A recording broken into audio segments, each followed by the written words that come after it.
Gusto niyo po bang malaman kung paano po tinuruan ni Jesus na magdasal ang kanyang mga disciples? Tara, tulungan niyo po ako. Basahin po natin ang Matthew 6, verse 5 to 13. When you pray, do not be like the hypocrites, who love to pray publicly on street corners and the synagogue, where everyone can see them. I tell you the truth, they already been rewarded. But when you pray, go to your room, shut the door behind you, and pray to the Father in private. Then your Father, who sees everything, will reward you. When you pray, do not babble on and on, as the people of other religion do. They think their prayers are answered merely by repeating their words again and again. Do not be like them, for the Father knows exactly what you need, even before you ask Him. And this is how you pray.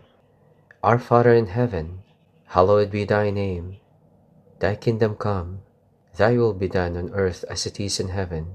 Give us this day our daily bread, and forgive us all our sins, as we forgive those who sin against us. And lead us not into temptation, but deliver us from evil. Amen. Yan po ang itinurong dasal ng ating Panginoon sa kanyang mga disciples. Ito po yung tinatawag na Our Father, na until now po pinagdadasal pa rin po natin yan. Ano po bang kahalagahan ng pagdadasal? Bakit hindi na lang po ibigay ni Jesus yung mga pangangailangan natin? Sabi naman po dito, your Father knows exactly what you need, even before you ask Him. So bakit po natin kailangan ipagdasal pa? Ito po kasi ang pagdadasal ay isang komunikasyon, isang paraan para magkaroon tayo ng koneksyon sa ating Panginoon.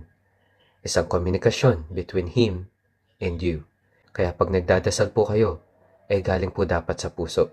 Malalaman po niya kung galing lang sa bibig. Kasing sabi niya po dito, do not babble on and on, as people of other religions do. They think their prayers are answered by repeating on and on or again and again. So kapag nanggaling po sa puso natin, talagang may laman po yan at alam na alam po ng ating Panginoon. Alam niyo po ang dasal na Our Father? Kompleto rekado na po yan. Ano pong ibig ko sabihin? Kapag binabanggit po natin yung Our Father in Heaven, hallowed be your name. So ibig sabihin po noon, pinipraise and worship or ino-honor po natin ang pangalan ng ating Panginoon na siya lamang ang ating sasambahin. Ano po ang pangalawa? Your kingdom come and your will be done. Ito po ang purpose po nito is sinasubmit po natin ang ating sarili sa God's will. Yung pangatlo, give us this day our daily bread. So ito po ang paghingi ng ating pangangailangan araw-araw.